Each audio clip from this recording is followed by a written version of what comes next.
right, well, let us begin. Let us talk about a problem that's a challenge for many people on the autism spectrum. And we'll take a look at what bullying is, when does it occur, whom is getting bullied, why it's happening, and what we can do to prevent bullying once we recognize it. So the first thing that I'll ask you to do is to get a piece of paper, a piece of scrap paper. So you're gonna need that. So look for a piece of scrap paper.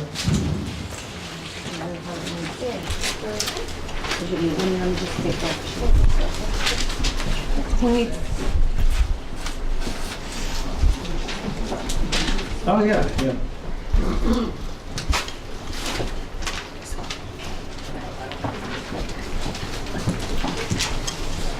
And while you're getting the scrap paper, I saw some people taking pictures like this.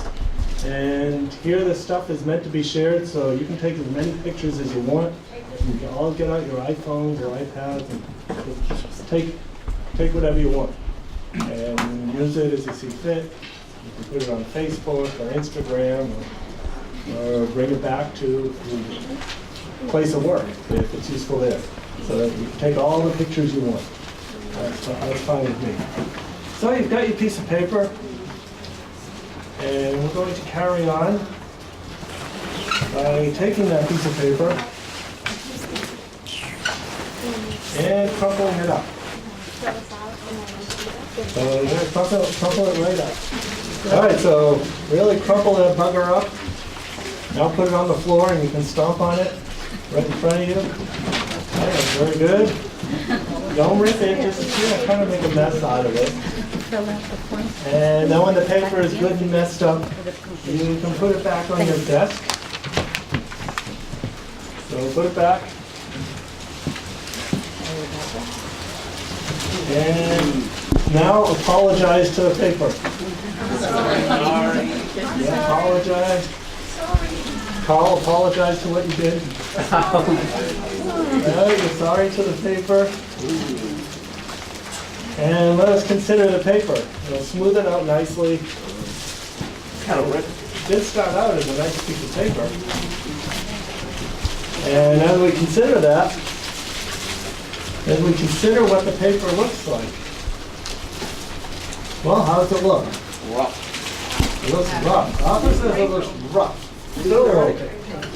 So how does this relate to being bullied? The damage is done. It's a permanent impression and effect on you that All right. cannot be undone. All right, it leaves a permanent effect on you.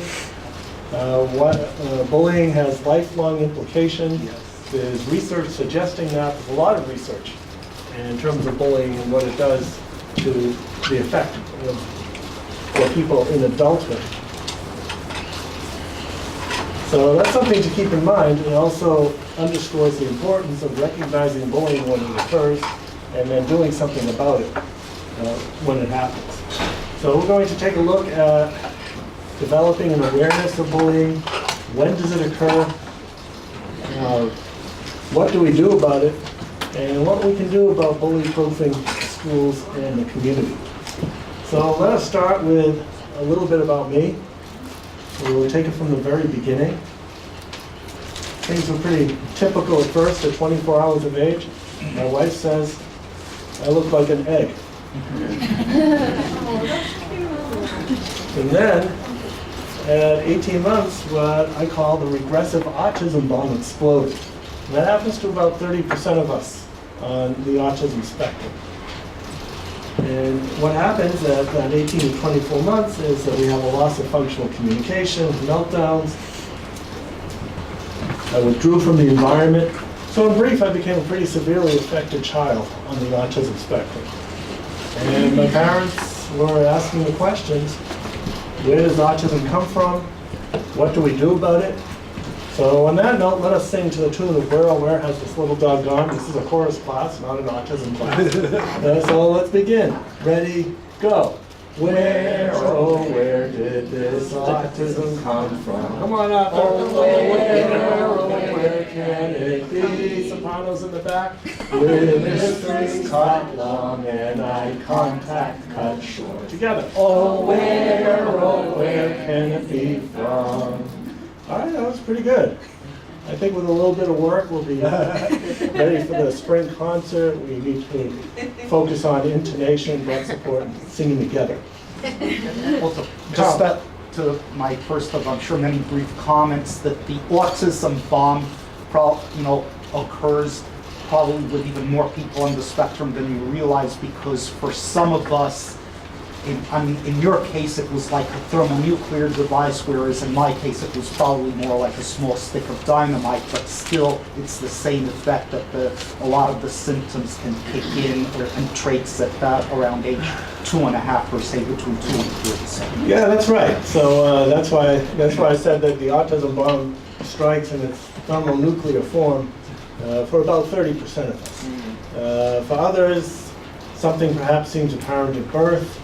Things might be a little bit different, but as Carl said, when that bomb explodes, life is never the same again. That's right. And Arthur's got his hand up, so let's see what Arthur has to say. So for me, I was mostly affected. I definitely had So what do you mean like by environmental withdrawal? All right, so environmental withdrawal means that withdrawal from the environment, not wanting to interact, or unable to With other interact people? with other people. Yeah. Well, for me, I definitely had self-stims. I had loss of speech, not too much of the tantrums.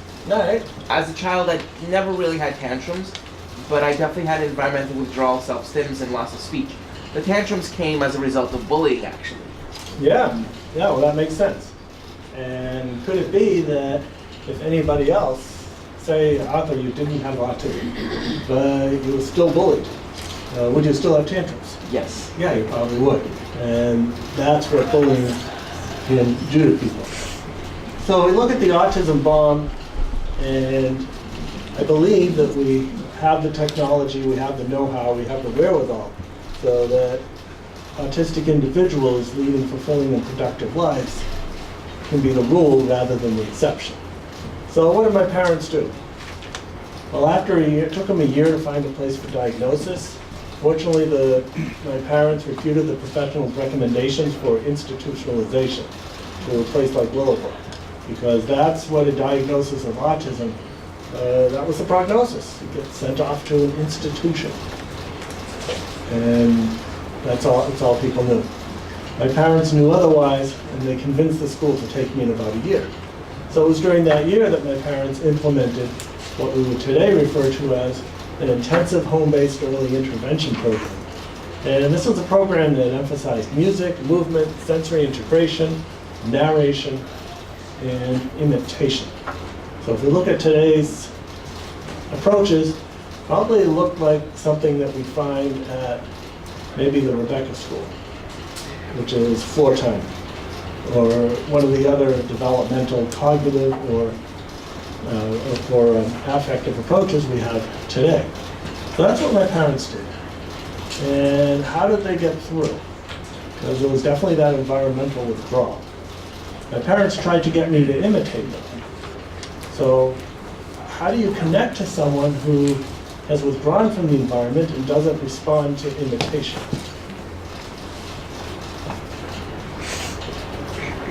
Well, my parents flipped it around, and they imitated me. And once they did that, I became aware of them in my environment. And perhaps the key implication is that in order to do any good work with somebody on the spectrum, you have to develop that trusting relationship. Then you can move on. And I think that holds true with anybody, whether they have autism or not, or whatever level of education that they're at. Arthur. So your parents what did they do when they imitated you? Well, maybe I was on the floor flapping my hands, maybe I was making various sounds that I heard from the environment, and they kind of did it back to me. And that was done, that can be a good strategy to connect to someone. And you might notice that if you imitate somebody with autism, you often get results, such as they look at you as if to ask, what do you think you're doing? Or maybe they don't like it. But whatever it is, it's to build the connection. You don't keep doing it, but you do that to establish the connection, and then you can move on. So with the work that my parents did, speech began to return at age 4. So at age 4, I entered the school that initially rejected me. I got reevaluated. Instead of being considered as psychotic, I got upgraded to neurotic. So things are looking better in the world. We often hear about particular interests, very strong interests that autistic individuals have. Autistic individuals, I'm supposed to say people with autism, person first language, and I use identity first language. Carl, it looks like you're chomping at the bit. And I just wanted to say, speaking as a person on the spectrum, I personally could care less, because I think people in our community have far more serious issues, personally and otherwise, to deal with in life, such as bullying, that this is at best a very secondary concern, but that's just my opinion. All right, and it's good that you brought that up, because some time ago I heard people talking about autistic individuals, and in particular, people who are on the spectrum referring to themselves, ourselves, as autistic people. So I brought that up at a meeting of about 100 autistic individuals at a big conference, an Autism Society conference. And we discussed it and we voted it. Carl, were you at that one? That meeting? Maybe, I'm not sure. Maybe. So some people said, well, we prefer identity first language because autism is a part of us. Everything we do is colored by autism. Not that it's the only thing we are, but it is something that we are. Absolutely. And they said, well, so why should we hide behind person first language? You can't remove it, you can't check it into a bag and leave it at the desk, and then when you're done, you pick it up, or they can't say, Arthur, would you like to take my bag of autism home with you today, but give it back to me tomorrow? No, so you're saying we're doing identity first language, right? Yeah. Like, what is, like, you mean like autistic people? You mean like that, or? Yeah, that would be autistic people, so the autism comes first. Autistic person, autistic people. And then person first language says, Arthur, you're a human being, and we need to recognize you as a human for who you are, who happens to have autism. So you can make arguments both ways. Some people choose person first, like person with autism. That's right. And I found that, at least in that group of 100, that about 80% preferred, and let's see, what do you think they prefer? Person with autism. So, person first, so what do you think they prefer? Identity. They preferred identity, 80% in favor of identity. So people like Jim Sinclair, those of us who are familiar with the autism community, use identity first language, although at that time I was calling it condition first language. That's what we call it, identity first language. So the recommendation was, at least for us group of 100, we largely prefer identity first, but as Carl said, choose what you want and don't have a meltdown or tantrum if somebody uses the other one. So that was an interesting meeting. So that's why I go back and forth between the two. So anyways, moving on. Got upgraded to neurotic. I discovered the wonderful world of watch motors. I was found by my parents taking apart a watch just like this with a sharp knife. So I take off the back, take out the motor, take it all apart, take off the hands, and then put it back together again, and the watch still worked, and there weren't any pieces left over. So incredible fine motor control to take apart a watch. Yeah.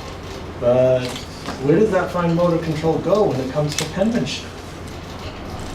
And that was always curious to me, because like many of us on the spectrum, I'm a penmanship disaster area.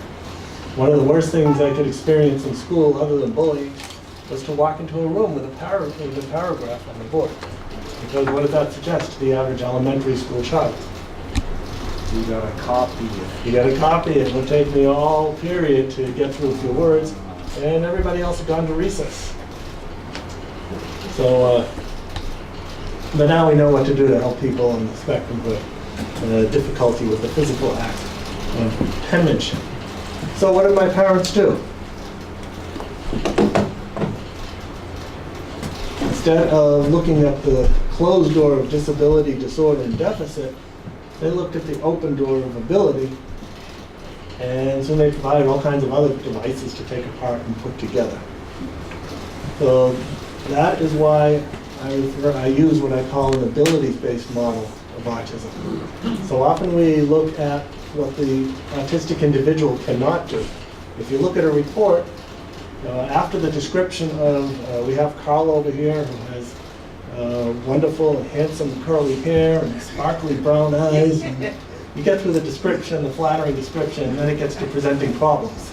And Carl has all of these problems that we need to address. And then at the bottom of the form, there's a little space for Carl's strengths. But maybe we should flip that around and talk about what Carl can do first. And then, of course, there's going to be challenges.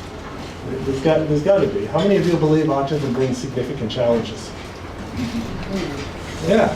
Otherwise, you wouldn't be here trying to figure it out, right, Arthur? Yeah. So they are there. We have to address them, but we also have to be asking, what can the autistic individual do? And even further to that, what I found is that everyone on the autism spectrum who is successful has found a way to parlay that interest and that strength into a career of some sort. So we have Carl over here, who was a successful engineer. Maybe he still is. When you retire, are you still an engineer? Is it like the president? The president retires, you still call him president? Well, it's hard to say because specific skills become obsolete so fast, but I guess I always will think like an engineer. And I still like to tinker around with like antique electronic and scientific equipment. But, yeah. I think you're still an engineer. Right. But although, let me just say something, that I was one of the few, and perhaps not so few, fortunate autistics, especially since nobody knew what the hell was going on, in that for whatever reason my areas of ability were notable enough that they actually took precedence over my challenges. Right. Although that in itself can be a problem, because my whole life it's like all these things, like socialization issues or daily living skills or all of the usual stuff that so many of us have challenges with. It's like, he's so smart and everything. All that stuff will take care of itself. And of course it didn't exactly, and as a result it posed challenges for me all my life, as is true of just about anyone on the spectrum as far as I'm concerned.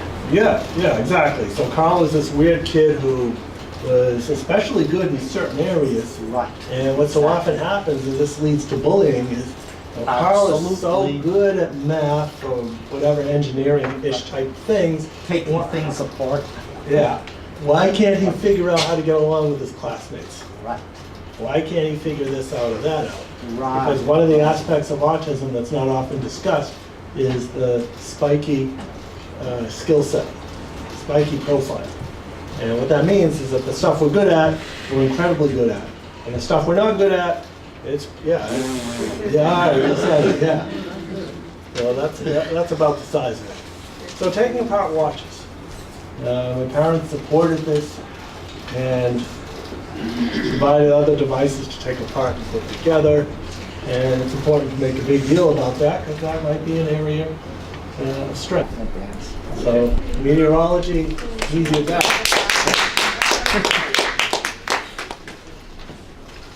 So moving along, I'm at age 6.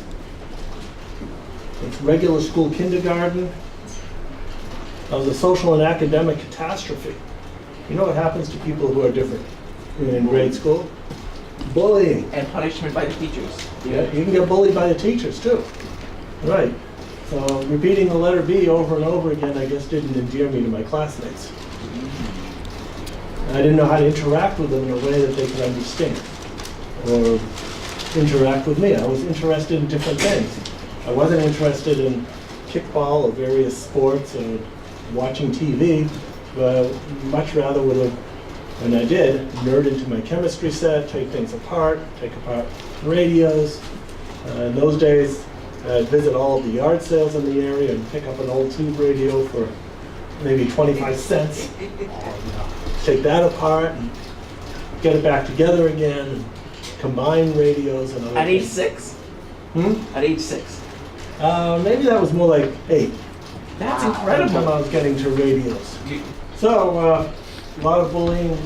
Teachers didn't quite know how to reach me. I was usually about a grade behind in most of my subjects. However, I had my special interests. So I'd go into the library, I'd get all the books on whatever I was interested in. It might have been electricity, electronics, aviation, space exploration, earthquakes, weather, all these science type things. And I'd read them, take notes, I'd copy diagrams, and then put all the books back and get interested in something else. I remember in 3rd grade, I had a stack of astronomy books on my desk, and a teacher told me that I'd never learn how to do math. But somehow I figured out just enough math to teach statistics at the university level, so just a little bit. Wait, did they just say you were never going to learn math? Yeah, they did, yeah. And you had astronomy books, and you understood astronomy. Yeah, And the teacher's like, oh, you're never going to learn math. yeah, that's exactly what happened. What a jerk. Yeah, well, yeah. And that's the technical educational term, by the way.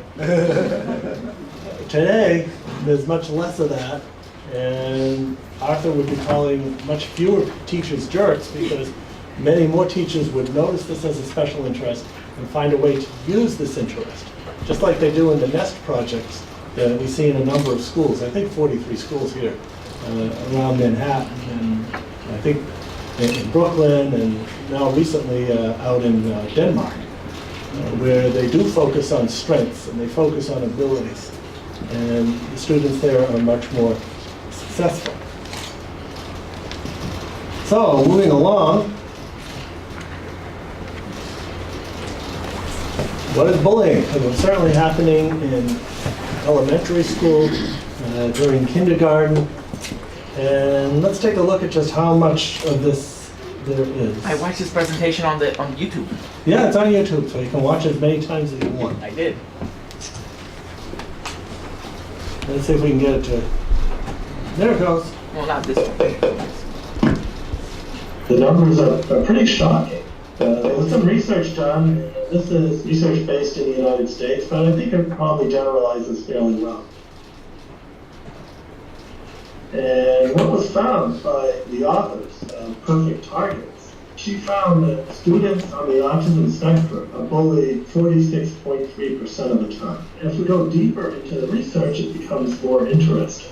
And that is, it was found that if the examiners talk to the teachers, how often do you intervene when you see bullying? Teachers said that they intervene a little over 70% of the time, which is, well, it's not too bad, but I'd really like to get it closer to 100. Be that as it may, students were asked the same question. Students reported a rate of 25%. Then they did some observation. They found that in the classroom, educators intervened only 14%.